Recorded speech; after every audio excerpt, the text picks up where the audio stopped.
సంగారెడ్డి జిల్లా సదాశివపేట పట్టణంలో private function హాల్లో ఎంఆర్ఎఫ్ కార్మికుల ఎన్నికల సందర్భంగా బీఎంఎస్ ఆధ్వర్యంలో కార్మికుల సమావేశం నిర్వహించారు. ఈ కార్యక్రమంలో బీఎంఎస్ రాష్ట్ర అధ్యక్షుడు మల్లేశం, బీజేపీ రాష్ట్ర నాయకులు రాజేశ్వరరావు, దేశపాండే, జాతీయ కౌన్సిల్ సభ్యులు కోవూరు సంగమేశ్వర్, జిల్లా ప్రధాన కార్యదర్శి ఓదెల మాణిక్రావు, శ్రీశైలం బీజేపీ సీనియర్ నాయకులు తోట చంద్రశేఖర్, ఎంఆర్ఎఫ్ కార్మిక నాయకులు శ్రవణ్ కుమార్, బీఎంఎస్ నాయకులు, కార్మికులు పాల్గొన్నారు.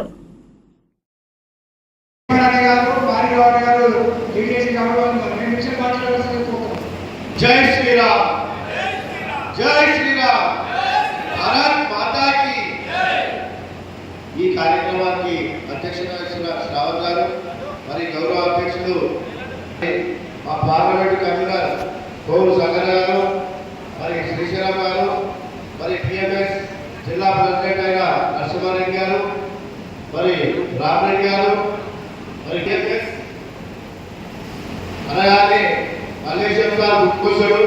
ఎందుకంటే ముందు ఒకసారి తెచ్చినాం, మనం ఏమేమి చేయాలో అన్నీ చేసినాం. కానీ యాజమాన్యం చాలా మీ దగ్గర ఎక్కువ యాజమాన్యం చాలా స్ట్రిక్ట్ వాడనుకున్నది.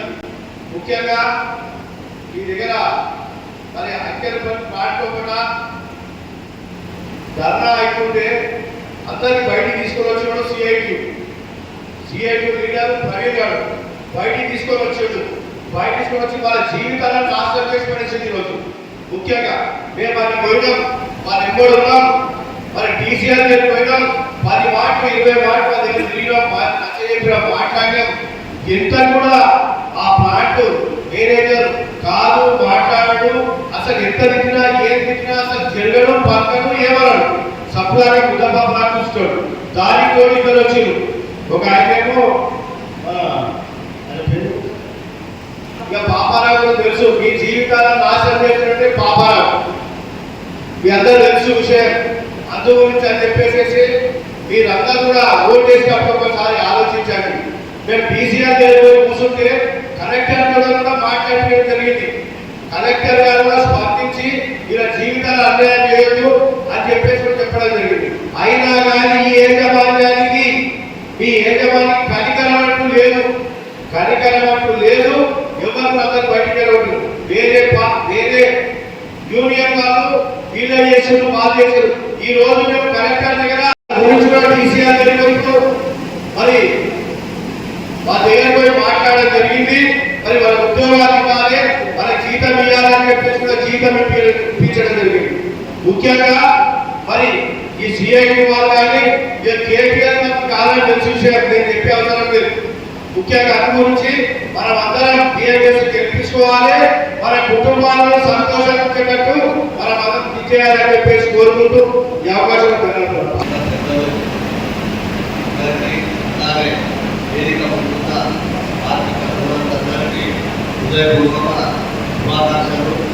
ఎందుకంటే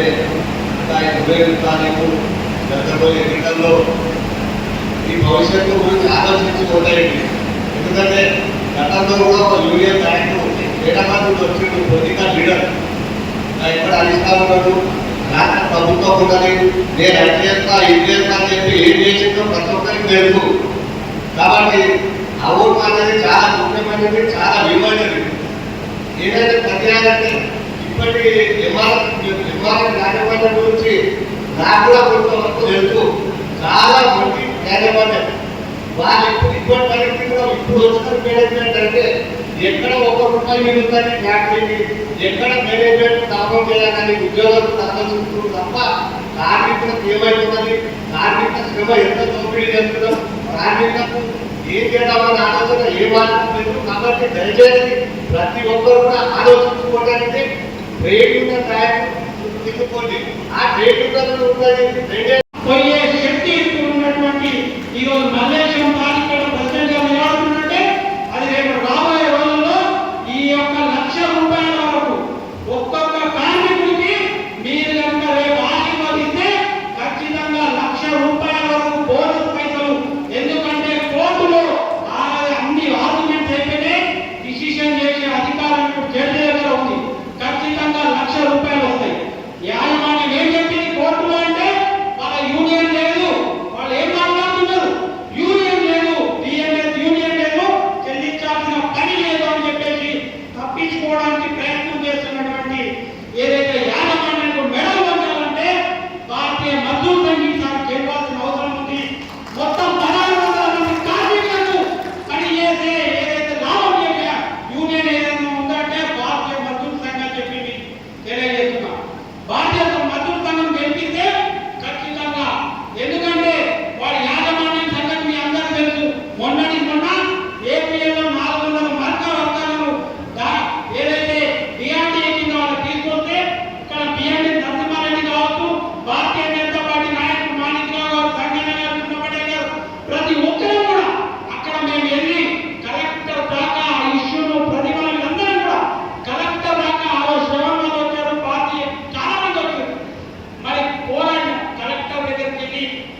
అదేవిధంగా మన యూనియన్ యొక్క నిర్ణయం చేసేటువంటి ఎన్నికలు, ఈ 2 సంవత్సరాల కోసం జరిగేటువంటి ఎన్నికలు, మే 8 జరిగే ఎన్నికలు అంటే మన యొక్క కాల పరిమితి మే 2027 వరకు ఉంటుంది. 2 సంవత్సరాల యొక్క కాల పరిమితి. మన వేతన ఒప్పందం 1/7/2027 నుంచి ఉంది. అగ్రిమెంట్ పీరియడ్, ఎన్నికల పీరియడ్ 1 నెల గ్యాప్ ఉంటుంది. కాబట్టి కొన్ని కార్మిక సంఘాలు అందరికీ ఒక రకమైనటువంటి ఛాలెంజ్లు, మీకు చట్టాలు తెలుసా, ఐడియా తెలుసా చేయడము, ఏదో ఎన్నికల్లో వర్గాలు నమ్ముతారా లేదా దాన్ని మనం అర్థం చేసుకోవాలి. కాబట్టి ఈ యొక్క గొడవను పక్కన పెట్టి ఈరోజు పార్టీ మంత్రులు మనం బలంగా చెప్తా ఉన్నాం. పార్లమెంట్ ద్వారా నాకన్నా ముందు మాట్లాడే అందరూ చెప్పారు, పార్లమెంట్ ద్వారా ఏ చట్టం అయితే వచ్చిందో పేమెంట్ ఆఫ్ బోనస్ 1965 దాని ప్రకారం ఎంఆర్ఎఫ్ యాజమాన్యం మనకు బోనస్ ఇవ్వడం లేదు. మరి చట్ట ప్రకారం 1965లో బోనస్ యాక్ట్ ఉంటే 2015 సంవత్సరం వరకు భారతదేశాన్ని ఏలినటువంటి ఏ పార్టీ కూడా కార్మికుల యొక్క బోనస్ గురించి ఆలోచించినటువంటి పార్టీ లేదు. నరేంద్ర మోడీ గారి నాయకత్వంలో కేంద్ర మంత్రిగా ఉన్నటువంటి అప్పటి మన తెలుగు బిడ్డ అయినటువంటి బండారు దత్తాత్రేయ గారు కార్మికులకు బోనస్ 2015లో అమెండ్మెంట్ యాక్ట్ చేసుకుంటారు. ఏదైతే మినిమం వేజ్ 7,000 లేదంటే దానికన్నా ఏదైతే హైయెస్ట్ గా వచ్చే శాలరీ మీద బోనస్ 8% బోనస్ ఇవ్వాలా, 20% కలపాలి. ఆ విధంగా ఎంఆర్ఎఫ్ కార్మికులకు 7,000 మీద కంపెనీ యాజమాన్యము మల్లేశం గారు గెలిపించిన దాన్ని ఫైట్ చేసి 7,000 మీద మా కార్మికులు ఇవ్వాల్సిన అవసరం లేదు, ఖచ్చితంగా మీరు బోనస్ యాక్ట్ ప్రకారం 2015 బోనస్ యాక్ట్ ప్రకారము ఏదైతే అత్యధిక వేజ్ ఉందో ఆ వేజ్ ప్రకారం మీరు బోనస్ ఇవ్వాలంటే ఒక్కొక్క కార్మికుడికి సంవత్సరానికి 33,000 రూపాయల బోనస్ మినిమం గా, తక్కువ 30 నుంచి 33,35,000 బోనస్. అట్లాంటిది సగానికి సగం